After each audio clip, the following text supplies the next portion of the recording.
All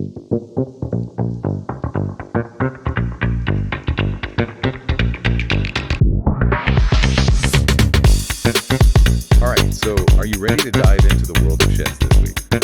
Always ready. I am too, and I think this is a really exciting one. Yeah. We're going to be looking at ShedBlog again this week, and they have had some seriously fun articles this week. It's amazing the stuff they come up with. I know. It's like they're really in tune with what people want to know about their sheds and how to make the most of them. Definitely. So we've got three big things to unpack today from ShedBlog. Okay. The first one is we're going to be talking about turning your shed into like a flower powerhouse. Oh, wow. Yeah. So if you've ever thought about having like a little garden sanctuary, but maybe you don't have the space or the right conditions, this is going to be really interesting for you. Then we're going to tackle the age-old debate, carport versus garage. Oh, that's a classic. I know, right? ShedBlog really broke it down in a way that I think is going to be super helpful for anyone kind of struggling with that decision. Yeah, I'm curious to hear their take on that. Yeah. And then last but not least, we're going to look at how you can actually rent out your shed for some sweet, sweet cash. I've heard about this. It's like the Airbnb of storage space, right? Exactly. Yeah. It's such a cool idea, especially with more and more people downsizing and, needing extra storage. Definitely. So let's jump right in and talk about those flower-filled sheds. Okay. ShedBlog had this amazing article about basically transforming your shed into a floral haven. Now, I know you might be thinking my shed's for tools, not tulips. Right. But seriously, hear me out, because this is about way more than just looks. It's like creating a whole new way to use your space. I'm intrigued. Right. So imagine this: shelves overflowing with vibrant roses and sunflowers. Oh, wow. Hanging baskets, cascading with petunias.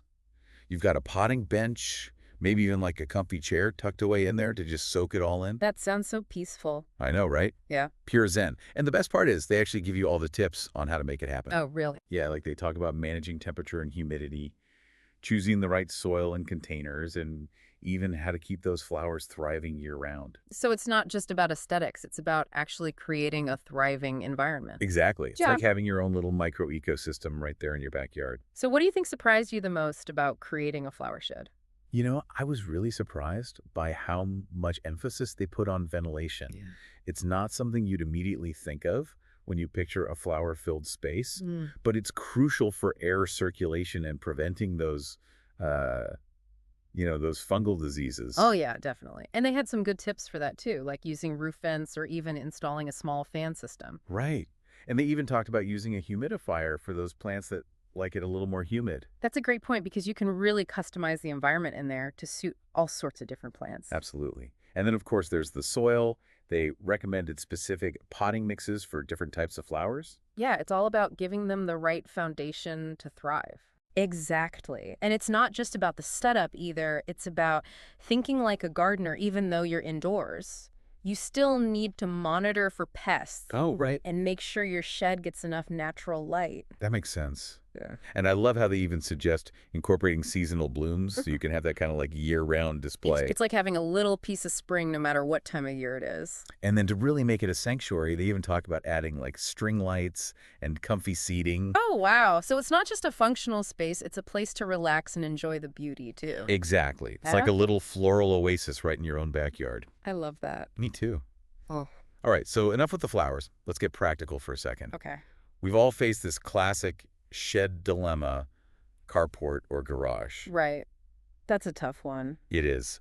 And ShedBlog had this awesome article where they basically compare the two head on. So if you're struggling with this decision, this is like pure gold. Oh, I'm definitely checking that out. You should. Yeah. But what I really appreciated is how they went beyond just, listing the features. Yeah. They actually got into like the why behind each choice. That's helpful. It is.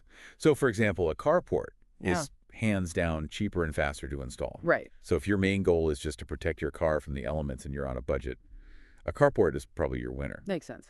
But if you're thinking about having like a workshop or a hobby space or just needing a ton of storage, Yeah. that initial cost saving might not be worth it in the long run. Right. Because a garage gives you that enclosed, secure space that you can really customize. Exactly. And they even broke down the maintenance aspects too. Oh, interesting. Yeah, so carports, especially if you choose like durable materials like steel, are pretty much worry-free. Okay. But a garage with its doors and windows and, more complex roofing requires a bit more TLC. That's true. I hadn't thought about that. Yeah, so they really lay it all out there for you. What do you think people often miss when they're trying to decide between these two options? I think people get so caught up in just the immediate need. Like, oh, I just need to cover my carport. It is, but they don't always think about what their needs might be a few years down the line. That's a really good point. Like, what if you suddenly decide you want to take up woodworking or you need a place to work on your motorcycle? Yeah, or even just as your family grows and you need more storage space. Exactly. So thinking long term can really save you a lot of hassle later on. Totally. It's like that whole idea of the shed being more than just a shed. Mm-hmm. It can really grow and change along with your passions, just like that, that flower-filled sanctuary we were talking about. Absolutely. It's an extension of your home and your lifestyle. Okay, so now for the idea that had me doing a double take, renting out your shed for cash. Oh, yeah. I was curious about that. It's brilliant, right? ShedBlog had this whole guide on how to turn that unused space into a passive income stream. I love it. I know. It's like Airbnb, but for all those boxes and things that people need to store. Especially in cities where space is at such a premium. Exactly. Mm-hmm. And ShedBlog didn't just, throw the idea out there. They actually went into the practicalities of it. Like they talked about researching your local market setting, competitive rental rates, and even drafting a solid rental agreement.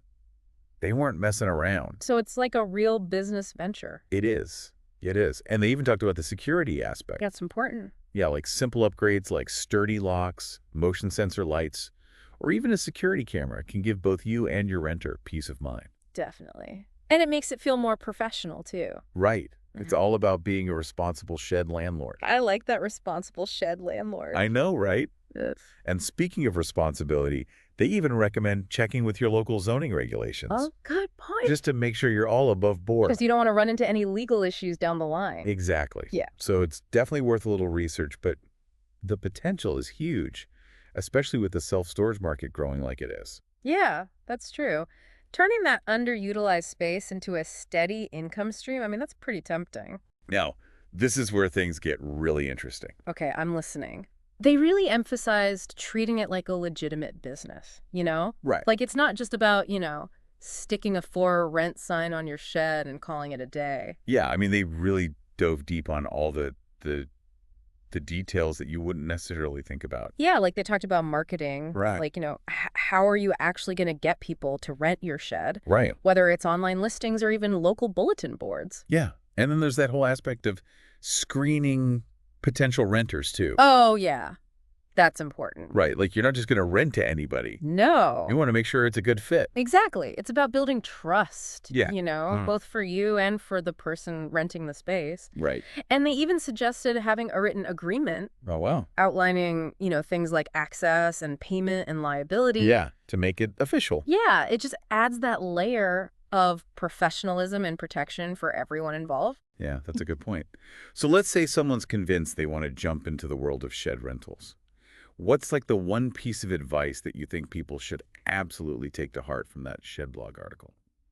I think the biggest thing is understanding your local market. Oh, okay. Like before you even think about pricing or advertising, you need to know what's already out there. Okay. Are there other storage options? What are people willing to pay? Right. It's about doing your homework. It's like any business, right? You got to do your research. Exactly. Okay, so before we get to our final thoughts, let's just kind of like recap the shed Sandstic wisdom that we've gotten from ShedBlog this week. Okay, sounds good. So we started off by dreaming big with those flower-filled sheds, Yeah. turning our backyard storage into like these vibrant sanctuaries. Yeah, it's amazing what you can do with a little creativity and some plans. Now, I know we talked about all the important things like good ventilation, maybe installing a small fan system. Choosing the right soil for your plants. Yeah, and even like humidity control. Yeah, for those more delicate flowers. Right. It's all about creating that perfect little microclimate. Mm-hmm. And then we got down to the nitty-gritty of the carport versus garage dilemma. Yeah, that's a big one. Weighing the pros and cons, Yeah. based on budget and space needs and even like long-term plans. Thinking ahead. Right. Because your shed journey can evolve. It can, definitely. So got to think about the future. Mm-hmm. And then finally, we went headfirst into the world of shed rentals. The Airbnb of storage. I know, right? exploring how to turn that unused space into a source of passive income. Yeah, that's a pretty cool concept. And we covered everything from like market research to security measures. And the legal side of things. Yeah, zoning, rental agreements, all that good stuff. It's more complicated than you think. It is. Yeah. It's a whole business. Yeah. So what does this all mean for you, our fellow shed enthusiasts? Good question. It means your shed is so much more than just a place to stash your stuff. Absolutely. It's a blank canvas, a potential income stream. Your own little slice of paradise. I love that we highly recommend heading over to ShedBlog and checking out the full articles. Yeah, they have so much great information. They really do. They're packed with even more tips and tricks and inspiration than we could squeeze into this deep dive. Definitely. Trust us, it's a shed lover's paradise over there. And now for the grand finale. The moment you've all been waiting for. Our final thought-provoking question to leave you pondering as you embark on your shed adventures. Oh, I like it. Get ready for this. What if you combined all three ideas? All three. A flower-filled shed that doubles as a rental space, Oh, wow. bringing in some extra cash while providing a tranquil oasis for both you and your lucky renter. Mind blown. It's like the ultimate shed trifecta: beauty, functionality, and profitability all rolled into one. That is thinking outside the box, or should I say inside the shed. We love to see that kind of creativity. So go forth, shed enthusiasts. Let your imaginations run wild. And don't forget to share your amazing shed transformations with us on social media. We can't wait to see what you come up with. Until next time, happy shedding. So we've talked about all these amazing things you can do with a shed. Yeah, it's kind of mind-blowing how much potential they have. I know, right? Like we tend to think of them as just, storage spaces. Yeah, just kind of like an afterthought. But they can be so much more. Absolutely. And I think that's what's so cool about ShedBlog. Yeah. It's not just about practicality. It's about really embracing the shed as like an extension of your home and your personality. I think that's what resonates with people. Yeah, it's like this whole community of shed enthusiasts who are just passionate about making the most of their sheds. It's inspiring. It really is. So, we've talked about flower-filled sheds and the whole carport versus garage thing and even renting out your shed.